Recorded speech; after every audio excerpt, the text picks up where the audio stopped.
വിശ്വസിക്കുന്നത്? തീർച്ചയായിട്ടും അല്ല. എല്ലാവർക്കും ഇപ്പോൾ എപ്പോഴും ഒരു എന്താ പറയുക, ഏത് വലിയ തിരുത്തലുകൾ ഉണ്ടാകുമ്പോഴും ഇപ്പോൾ രാഷ്ട്രീയപരമായിട്ടാണെങ്കിലും വലിയ എംപയറുകൾ പൊളിഞ്ഞു വീഴുന്നതിനും പ്രധാന കാരണം അവിടെ ഉണ്ടായിട്ടുള്ള നാടകങ്ങളും എന്താണ് പറയുക, അല്ലെങ്കിൽ സംഗീതങ്ങളൊക്കെ തന്നെയാണ് ഇപ്പോൾ സിനിമയും. അപ്പോൾ തീർച്ചയായിട്ടും അത് രാജാവ് നഗ്നനാണെങ്കിൽ നഗ്നനാണെന്ന് തന്നെ വിളിച്ചു പറയാനുള്ള ചങ്കൂറ്റം ഇവിടെയുള്ള കലാകാരന്മാർക്ക് വേണം. കലാകാരന്മാരുണ്ടെന്ന് വിശ്വസിക്കുന്നുണ്ടോ? ഇഷ്ടം പോലെ ഉണ്ടല്ലോ. ഇപ്പോൾ റീസെന്റ് ഇറങ്ങിയ സിനിമകളൊക്കെ നമുക്കറിയാലോ. പക്ഷെ അതിലും കത്രിക വീണു. അല്ല, അതില് കാര്യമില്ല. പറഞ്ഞു കത്രിക വീഴുമ്പോൾ അത് ആരാണ് ഇവിടെ തെറ്റുകാരെന്ന് അവർ തന്നെ വിളിച്ചു പറയും പോലെയാണ് എനിക്ക് തോന്നുന്നത്. എനിക്കതേ ഫീൽ ചെയ്തു. ഇല്ല. അല്ല, ഞാൻ എൻ്റെ പേഴ്സണൽ ഒപ്പീനിയനാണ് പറഞ്ഞത്, ഇത് ചർച്ച ചെയ്ത് പറഞ്ഞല്ല. അപ്പോൾ അങ്ങനെ ഉണ്ടാവണം.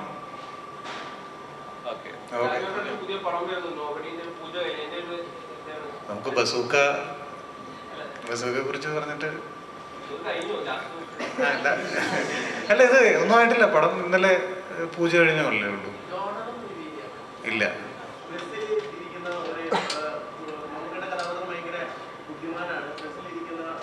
ഒരാളോട് വെറുതെ ഈ കഥയൊക്കെ പറയുകയാണ് എന്നുള്ള രീതിയിൽ സംഭവമാണ്. ശരിക്കും സിനിമ കണ്ടവർക്കറിയാം എന്തുകൊണ്ടാണ് സത്യവാദിന്റെ കഥാപാത്രത്തിനോട് നമുക്ക് അങ്ങനെ ആ ഒരു കഥ മനസ്സിലാവും. പക്ഷേ ഈ അശ്വന്തുക്കിന്റെ റിവ്യൂ പറയുന്നത് എന്തിനോ വേണ്ടി പറയുന്നു എന്നുള്ളത്. അപ്പൊ എനിക്ക് തോന്നുന്നത് ഒന്നെങ്കിൽ പുള്ളി സിനിമ കണ്ടിട്ടില്ല, ആരോ പുള്ളിക്ക് അത് ടെക്സ്റ്റ് ചെയ്യുകയോ അല്ലെങ്കിൽ കണ്ടാൽ ആരെങ്കിലും പറഞ്ഞു കൊടുത്തതാകാനാണ് സാധ്യത.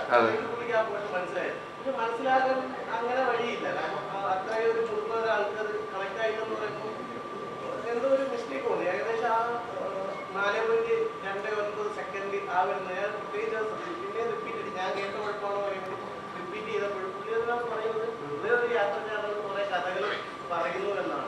ഫസ്റ്റ് ഓഫ് ഓൾ എൻ്റെ ക്യാരക്ടറിനോട് മമ്മൂക്ക ഈ കാര്യങ്ങൾ പറയുന്നതിനൊരു കാരണമുണ്ട്. എന്തുകൊണ്ടാണ് പുള്ളി മൈന്യൂട്ടായിട്ട് സബ് കോൺഷ്യസ്ലി പുള്ളി, എനിക്ക് കഥ പറയാൻ പറ്റില്ല, അപ്പോൾ ഇൻഫ്ലുവൻസ് ചെയ്യാൻ ശ്രമിക്കുന്ന തരത്തിലാണ് നമുക്കിത് സ്ക്രിപ്റ്റ് കിടക്കുന്നത്. എന്നാലേ അത് വർക്കാവുള്ളൂ. ഫസ്റ്റ് ഓഫ് ഓൾ അതിന് കാരണമുണ്ട്, അതെനിക്കിവിടെ റിവീൽ ചെയ്യാൻ പറ്റില്ല.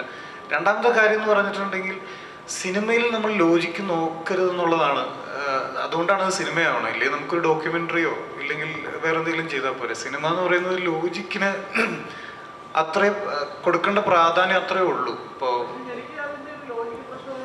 ഇല്ല, ഞാൻ പറഞ്ഞ ഈ കാര്യത്തിനല്ല, ഞാൻ രണ്ടാമത് വേറൊരു പോയിന്റായിട്ട് പറഞ്ഞതാണ്. ഈ പറഞ്ഞ കാരണത്തിന് പുള്ളി അതങ്ങനെ പറഞ്ഞിട്ടുണ്ടെങ്കിൽ അതിന് കാരണമുണ്ട് എന്നുള്ളതാണ്. ഒന്നുകൂടെ മര്യാദയ്ക്ക് സിനിമ കണ്ടിട്ടുള്ള ആളുകൾക്ക് മനസ്സിലാവാൻ പറ്റും അതിന് കാരണമുണ്ട്. അത് ഞാൻ കേട്ടായിരുന്നു.